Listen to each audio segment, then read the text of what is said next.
Yeah, talked to a student. You talked to me in my last class. So a couple of announcements before I get started.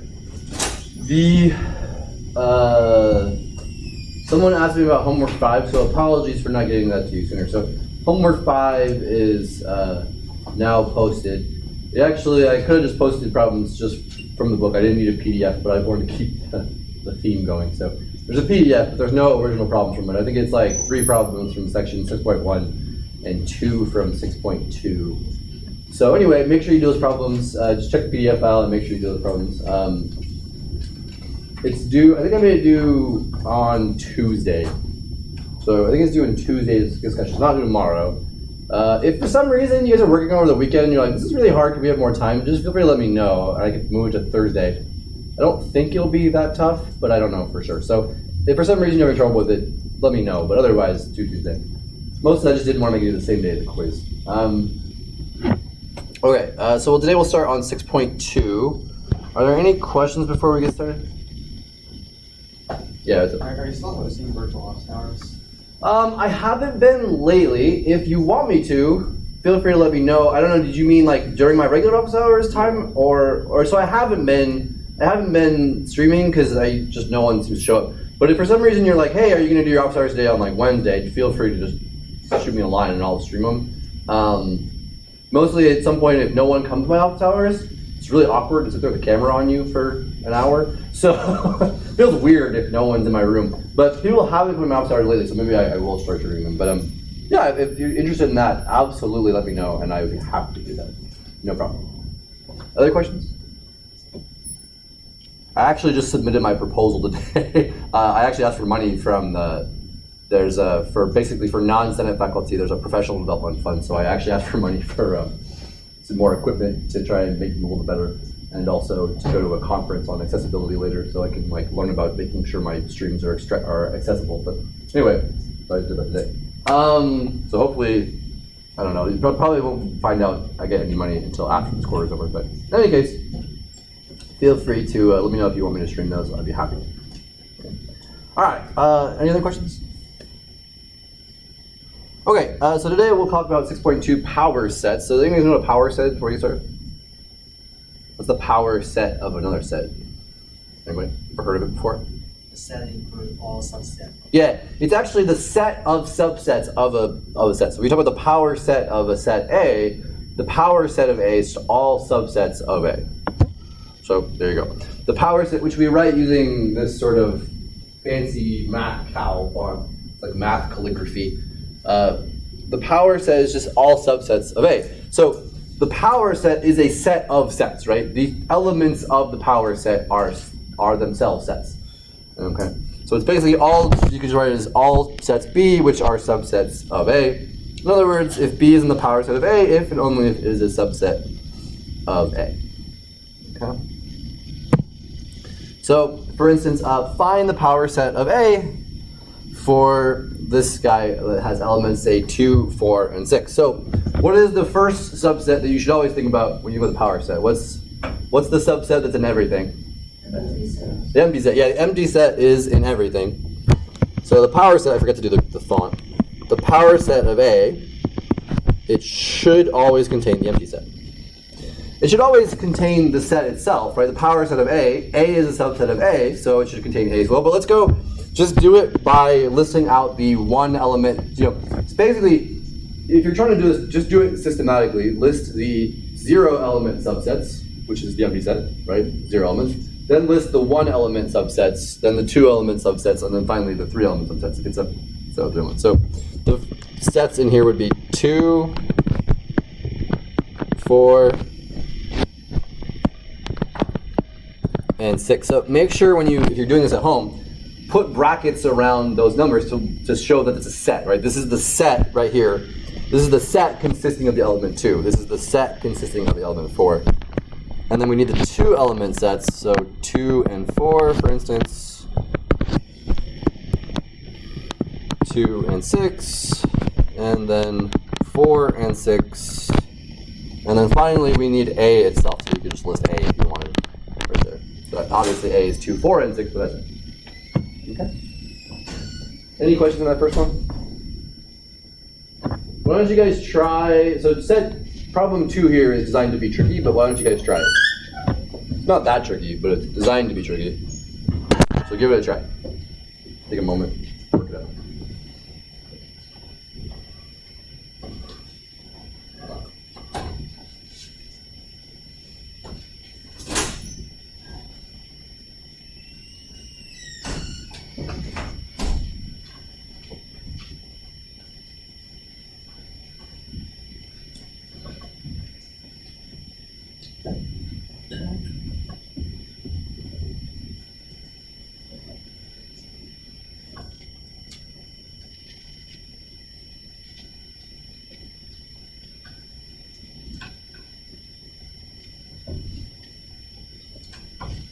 Okay, this shouldn't take too long if you correctly parse the set A in this case.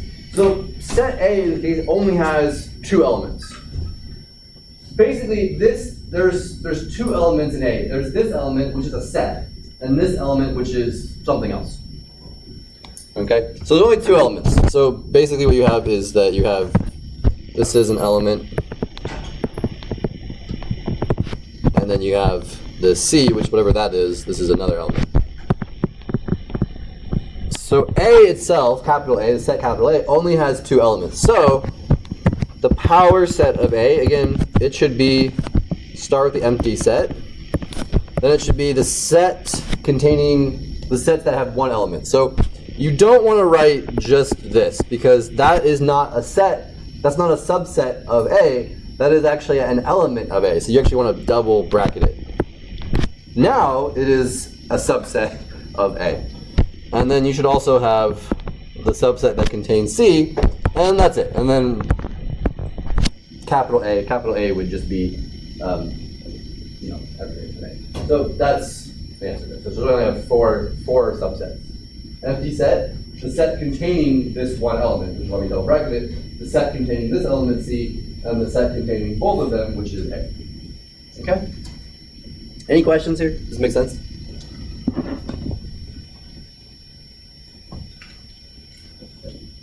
No? Yes? Okay. Okay. Theorem. If A is a subset of B, then the power set of A is a subset of the power set of B. Try to prove this. It's not super tough. It's actually a very short proof, so give it a try. So like I said, I think this is a short-ish section, so it's good to always let you guys try to prove something for your own purposes before I do it. I just think it's helpful.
Okay, so there's not a lot to do here. So you start with, I want to assume, assume that A is a subset of B, and suppose that you have a set, you can't call it A or B, so those are our 2 default names for sets. So suppose you have a set E is an element of the power set of A. Okay, so the power set of A, right, that is subsets of A. So this implies, it's an if and only if, but we don't really need the other direction. This implies that E is a subset of A. But that implies that E is a subset of B, because, well, being a subset is basically transitive, right? If we haven't talked about the idea of transitivity of relations yet, but if E is a subset of A, if it's contained in A, then it's contained in B as well, since A is contained in B. And so E is a subset of B, and that implies that the power set of A is a subset of the power set of B, right? Because every element of the power set of A is also an element of the power set of B, and that's the definition of subset. That's it. Any questions?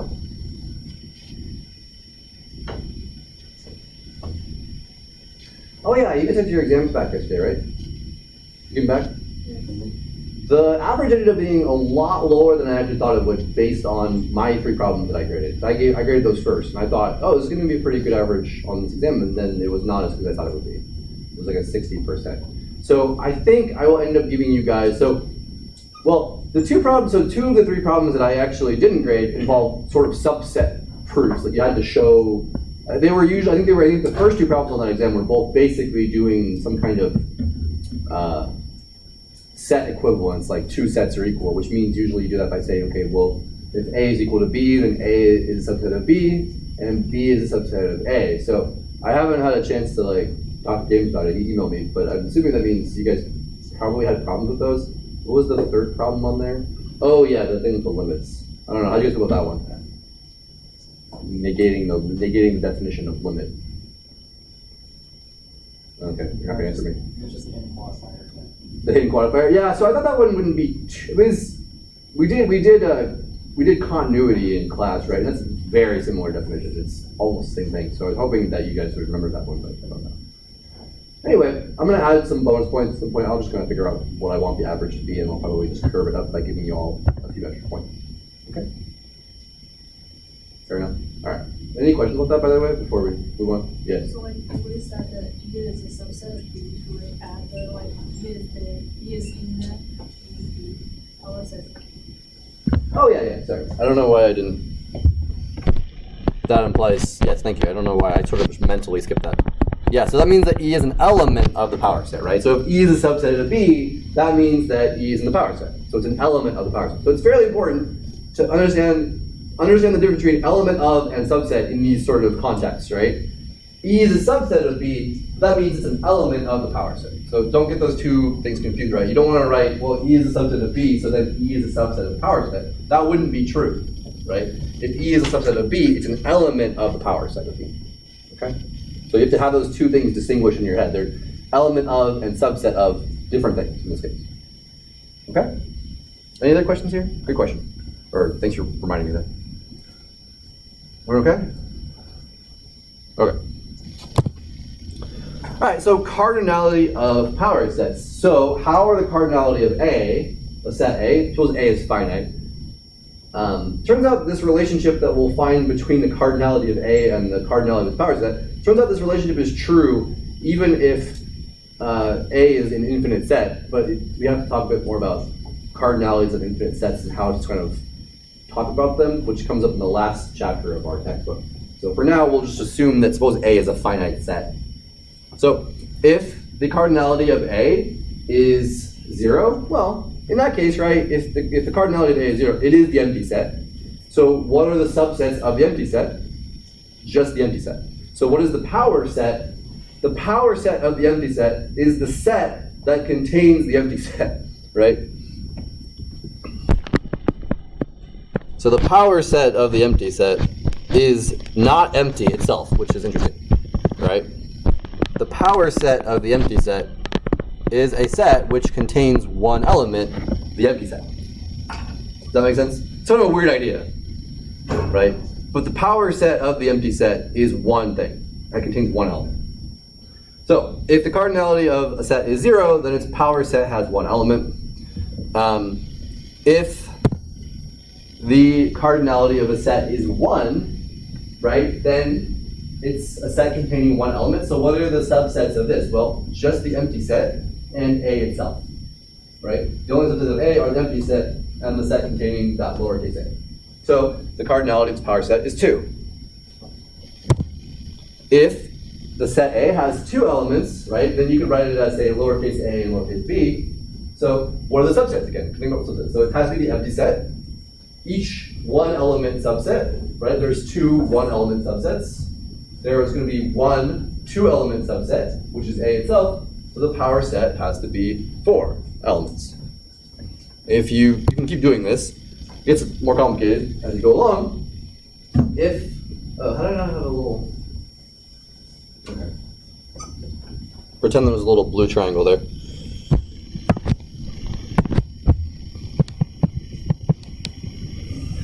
There, now it looks better. Well, the purple triangle. All right, so if A has 3 elements, right, then it's like A, B, and C. So again, count the subsets. You have the empty set. You have the 3 single element subsets. There's going to be 3 2-element subsets. This is if you take a probability, you'll learn about counting things. Is there a straight combinatorics class at UCI? In that department, at least. I don't think there is one. Oh, maybe there is one. There is. There is? Yeah. I took combinatorics in my undergrad. I hated it. I've never hated a class more than combinatorics. I don't know why. Counting things is the most mundane topic in history. I don't know. Anyway, but anyway, so there's 3 2-element sets, because really a 2-element set is just which of the 3 you get rid of, right? So 3 choose 2, you know what that means? 3. And there's 1 3-element subset. So there's a total of 8 subsets of A, and so the power set has cardinality 8. Well, I don't know if you've seen the relationship yet. Anyone see it? Yeah. It's 2 to the cardinality, yeah. So you can make a table here if you're still not sure, right? Each one of these is just 2 to that power. So, theorem. Suppose that A is finite, then the power set of A, I keep looking at it going probability of A, but that's not what we're doing at all. The probability of A is cardinality of the probability. Oh my god, I said probability again. If you take math 130, you use a probability that says P of A like that, so it's looks like you. Anyway, sorry. The cardinality of the power set of A is 2 to the cardinality of A. Maybe an easier way to think about this, if you want to try to figure out, well, how do you prove this? Because it seems like this would be a hard thing to prove. How can you prove this? Well, for all n the natural numbers, including 0, the cardinality of A being n implies that the power set has cardinality 2 to the n. Which, this might give you an idea of how are we going to prove this? Induction, yeah. Turns out you don't really care about individual sets A, right? When we're talking about cardinalities of finite sets, there's really no difference between any set that has n elements, right? If you have 2 different sets that have n elements, those are basically the same set. You can just make a bijection from one to the other, right? And so they might as well be the same set. So we don't really care about what the actual elements of any set are, just how many of them are in there. So obviously we're going to prove this with induction. As you might guess, anything that involves some sort of formula involving natural numbers probably going to be proved with induction. But for a moment here, think about how can you do this? Well, think about if I have a set that has 3 elements. Mostly because if we had 4, it's a lot more writing. But suppose we have 3 elements, and then just consider a 2-element subset of our set A. So A has 3 elements, A, B, and C. Consider a set capital B, uppercase B, which is just A without, oh, come on. It should be A without C, sorry. The book used 1, 2, and 3. I wanted to use A, B, and C here, so that should be C. So consider B, a set B, which is just everything in A without C. So B is just a set of 2 elements, A and B, right? Every element in every subset of A, right, either contains C or does not. So it turns out I can get, right, all of the subsets of A by looking at all of the subsets of B and taking the union with C. So if you just consider these are all of the subsets of B, right? The empty set, each of the 1-element sets, A and B, and then the 2-element set. Well, so if I were to just take each one of these sets, right, and take the union with just the set containing only the element C, right? Union of this subset, the empty set with C is just C. With A, I would get A and C. With B, I would get B and C. With A and B, I would get A, B, and C. That gives me all of the subsets of A. So basically, you can just think of take any particular element of A, every subset is basically a subset that does not contain that, or it's a subset that does contain C, that one element. And you can write sort of every subset as either something that doesn't contain C or the union of one of those sets and C. That will give you all of them. So what this tells me is if I have, this basically tells you what the induction step is going to be. If I have a set that has n elements, n plus 1 elements, just take one of those elements away, then I have a set with, if it has n plus 1 elements, I take one away, I have n elements, and you can use the induction hypothesis, and then every subset of the set with n plus 1 elements will be either a subset of the set with n elements, or one of those sets union the missing element. All right, let's do it. Okay. All right, so we'll do a proof by induction.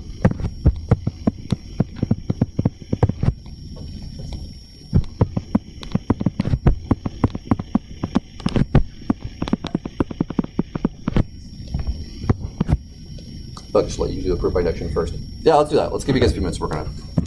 We have plenty of time today anyway, so why don't you guys take a few minutes to try it? So do it by induction. See if you understood what I just said. If you don't, I wouldn't probably think like I just butchered that a little bit, but try and figure that out. So that should tell you the induction step is.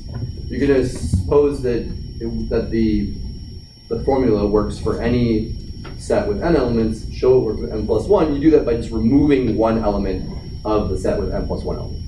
Okay, give it a try.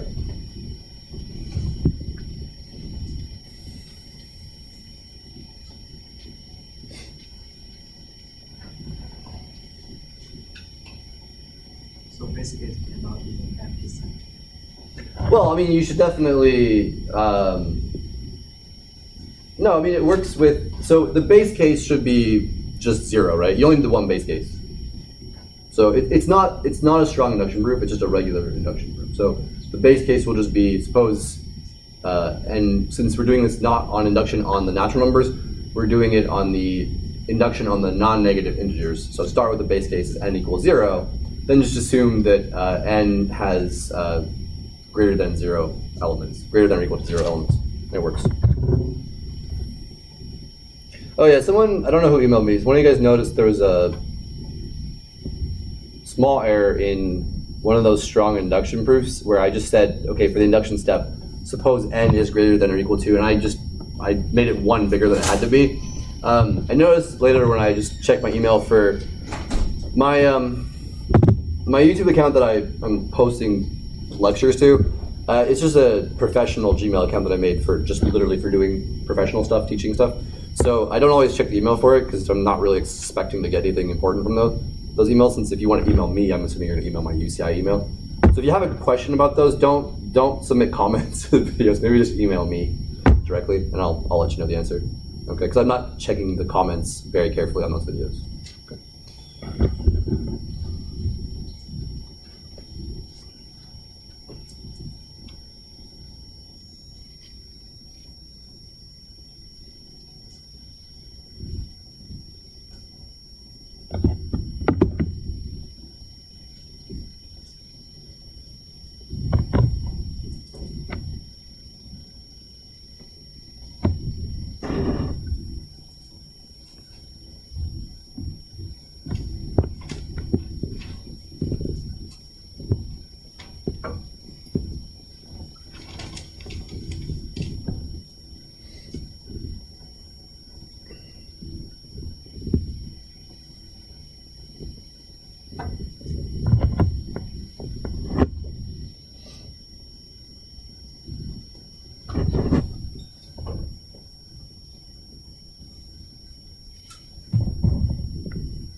know we got caught this around.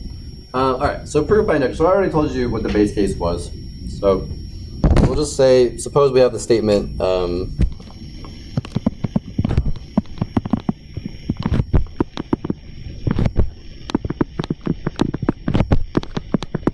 So consider the proposition. The cardinality of a set A equals n implies the cardinality of its power set is 2 to the n. We just label that as star. This is how they do it in the book. I assume just because it gets confusing if you start using propositional functions, like if you use a propositional function p of n, well, now I have power set as p of a and then p of n, so it gets weird. So we'll just call it proposition star. So for each n in the non-negative integers, or the natural numbers, and 0. Okay? In the base case, the base case here is just n equals 0. If the cardinality of A is 0, I hate this pen. It's funny, I actually switched to my other classes. I'm not streaming the other classes, so I switched to my iPad. I actually bought a cable finally and started doing it on my iPad using a different program, and I like it a lot. But I want to keep streaming these until at least the end of the quarter, and I don't have the equipment to use my iPad and still stream the lectures to YouTube at least. Anyway, so if the cardinality of A is 0, A is the empty set, so the power set of A is the set containing the empty set, and so the cardinality of the power set of A is 2 to the 0, which is, well, it's 1, which is 2 to the 0, I should say.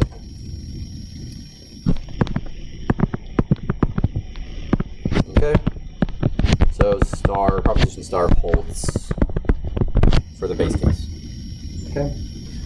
For the induction hypothesis, so if we do the induction step here,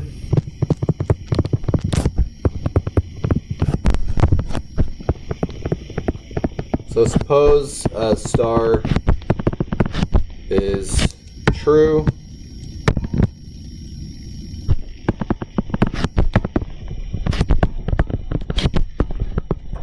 for some n in n naught.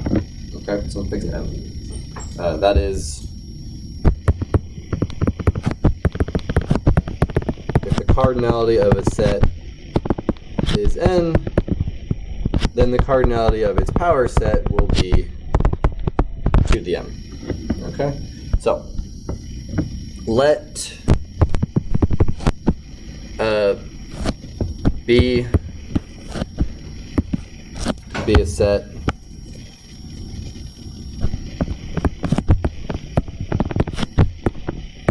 such that the cardinality of B is n plus 1. So let's suppose B is a set, it has cardinality n plus 1. Nothing special about B, has n plus 1 elements. Okay, then since B has at least one element, right? Since n is some number of in the non-negative integers, right? The cardinality of B is at least, right here, this is at least 1.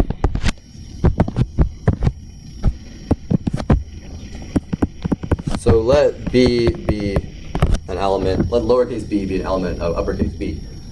My point is just that that element exists, because whatever b is, it actually can't be the empty set, because it has to have whatever n is. N could be 0, but then in that case, b has to have at least one element. So then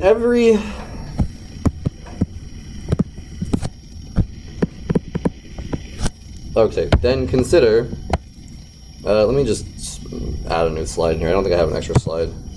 No, I don't. Okay.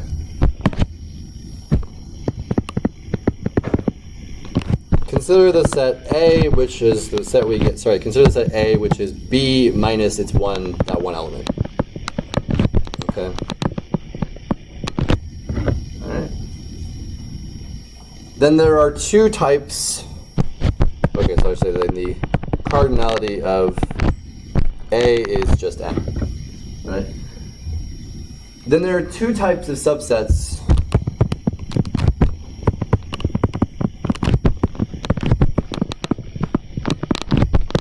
of the set B. X, the subsets of B such that X does not contain, let me just write, instead of writing that, just write, such that lowercase b is not in X, and then the Y in B, so subsets of B such that B is in Y. Those are the two kinds of subsets, right? Either you have subsets that have B in them, or they don't have B in them. Obviously, that's just everything. Okay, so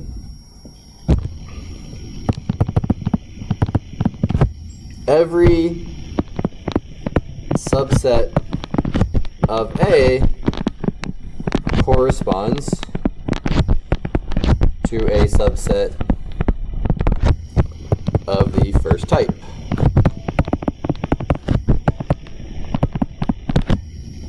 E.g., or rather that is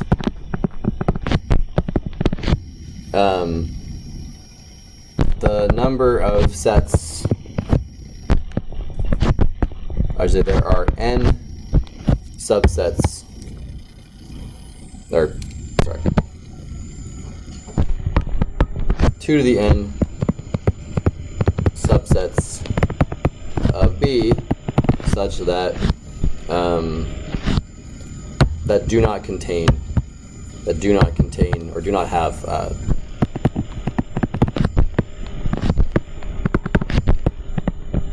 don't have lowercase b.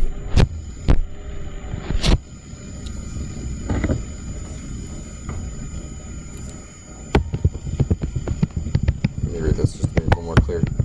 2 to the n subsets X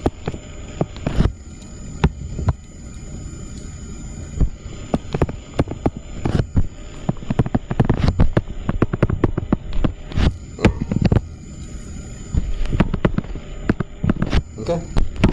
Sorry. But basically, because every element of that every subset of that first type is just a subset of A, right? So all of the subsets of A can be written as a subset of B that have this property, right? So how many of them are there? Well, there have to be 2 to the n of them, right? However, each subset Y of B such that it contains Y has the form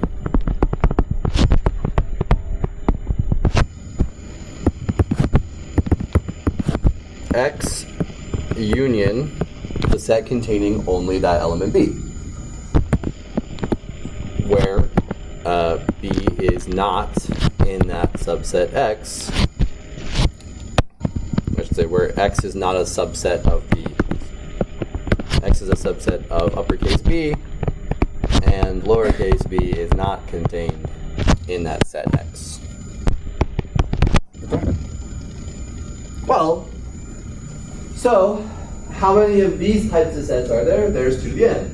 How many of these types of sets are there? 2 to the n. So the power set of B, the cardinality of the power set, has to be 2 times 2 to the n, which is 2 to the n plus 1. Thus, by induction, statement star is true for all n in the non-negative integers. That's it. Like I said, basically every subset of B is like type X. Well, but that's just all the subsets of A, right? The set that contains everything in B, but that's not the element B. So there's 2 to the n of those, and then every element that contains lowercase b can be written as one of these subsets union B. So basically, however many of these there are, the full power set of B contains twice as many, which is 2 to the n plus 1. And that's it. Make sense? Yeah. it necessary to state result of the cardinality to create the set? Say what again? Sorry. Is it necessary to state result of cardinality? Oh, you might want to. I mean, it doesn't really matter. It's just that consider any element. You're basically just saying consider any element of B. The only thing you have to be careful about is that does B contain something, right? Not something. In this case, it's not a problem. But in a lot of proofs, right? If you're saying, okay, suppose you have an element of this set, it's helpful to make sure that thing exists, right? Does that element actually exist?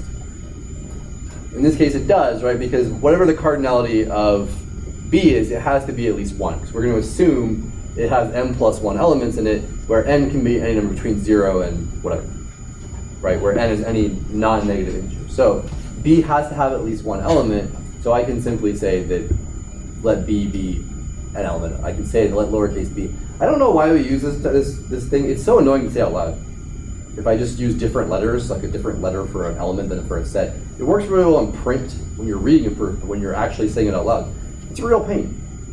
So basically, it has uppercase. The set B has to have an element B because it's not empty. We're assuming it has at least 1 element. Okay. Other questions? Yeah. Can you explain that process? Yeah. So basically, you're going to assume that, right, that every element A, every set that has exactly n elements, then the cardinality of its power set is 2 to the n. Okay? That's our induction hypothesis. So we're going to say for some n, suppose that this statement is true for some n in the non-negative integer. So for some n that's an integer bigger than or equal to 0. Suppose that this is true. Okay? So what we do is you say, okay, well now suppose I have a set that has n plus 1 elements, right? So since it has n plus 1 elements, it has to have at least 1 element in it. It can't be empty. That's the only real trick to this proof, is that it has to have something in it. So what you can do is consider the set A, which is everything in our set B, but minus that one particular element. Pick your favorite. If it has more than one, just pick one. Doesn't matter which one. Okay? Then the cardinality of A should just be n plus 1 minus 1, right? It's 1 less element, so it should have cardinality n.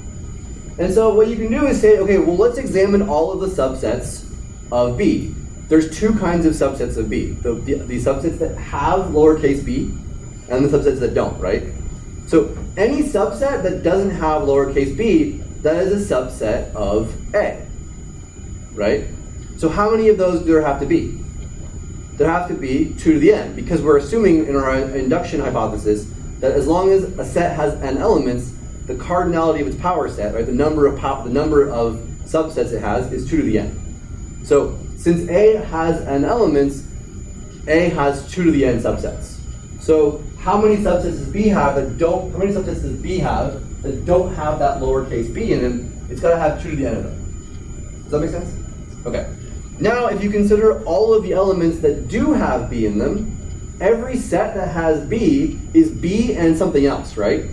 Well, the something else part is just a subset like this. Does that make sense?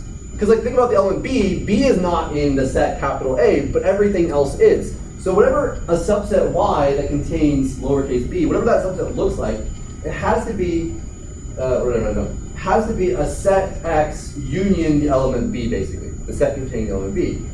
Essentially, it's this lowercase b plus something else. So how many of the sets like this do there have to be? Well, there have to be one set for each one of these guys. So there's 2 to the n of these, and there has to be 2 to the n of these as well. So how many subsets total does capital B have? It has 2 times 2 to the n, right? Which is 2 to the n plus 1. Does that make sense? Does that help? Other questions? Yeah.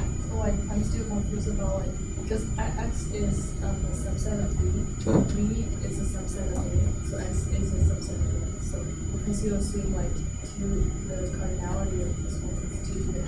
Well, so what I'm saying is that what are the subsets of A? They're exactly the subsets of B which don't contain lowercase b. That's it. So there has to be 2 to the n of them.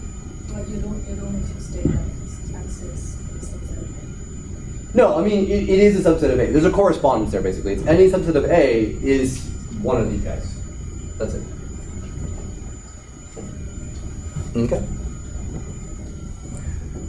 Other questions? Basically, it's that you're just dividing all of the subsets that don't have B, all of the subsets that do. Since there are exactly n elements that are not B, that means the subsets that don't have B, there have to be 2 to the n of them. Likewise, there have to be 2 to the n of the elements that do have B, because you can get a subset that has B by just taking B, the union of the set with B, with something else that doesn't have B in it, right? So basically, how do you get all of the subsets that have B in it? Just tack on B to something else in A, right? Okay. Other questions? Okay.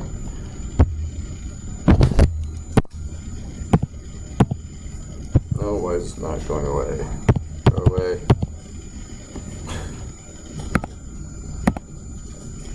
There we go. That's annoying. All right. Suppose we have a set capital A and it contains the element A, and capital B, it contains lowercase b and c. So part 1 right here is find the cardinality of the Cartesian product. Well, what is that? We actually have a theorem.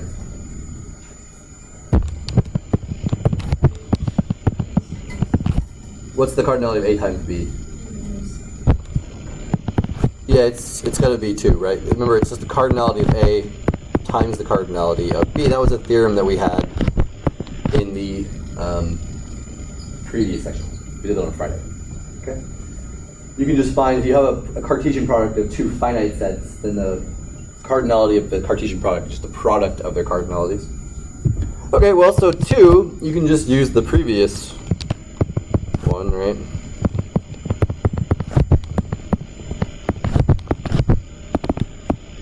That's just 2 squared, which is 4. And for the last one, well, so for 3, right, what is the cardinality of the Cartesian product of the power set of A times the power set of B? Well, it's just the cardinality of the power set of A times the cardinality of the power set of B, which is just the cardinality of the power set of A is just 2 times the number of elements in A, which is 1. The cardinality of the power set of B is 2 to the power of the number of elements in B, which is 2. So it's just going to be 2 times 4, which is 8. That's it. So it's important to understand too, right, that there's a difference here. This set, right, the power set of A times B is subsets of the Cartesian product of A and B, right? So it's, what is in here? It's sets that contain ordered pairs. But what is this? What is the power set of A times the power set of B? It's ordered pairs of sets, right? This is ordered pairs of sets. Each element of that Cartesian product is an ordered pair, where each entry in the ordered pair is a set. So like if you were to write out, like, what is the power set of A times the power set of B? Well, so first, what's the power set of A, right? The power set of A would be the empty set and A itself. The power set of B would be the empty set, the set containing B, the set containing just C, and capital B itself. So the power set of A times the power set of B is ordered pairs with one element from here with one element from here. So it's going to be the empty set of the power, so the ordered pair where they're both empty sets. Okay, the empty set paired with each element of B, for instance.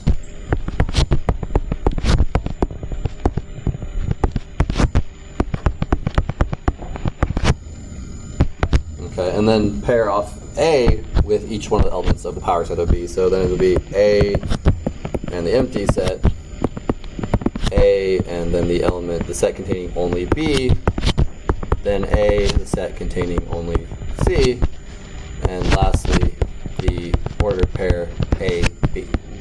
Right? So make sure you understand that does those two sets, this set and this set, this set and this set, very different things, right? Completely different sorts of objects. Okay? All right, any questions? Okay, have a good one. I will see you guys on Friday.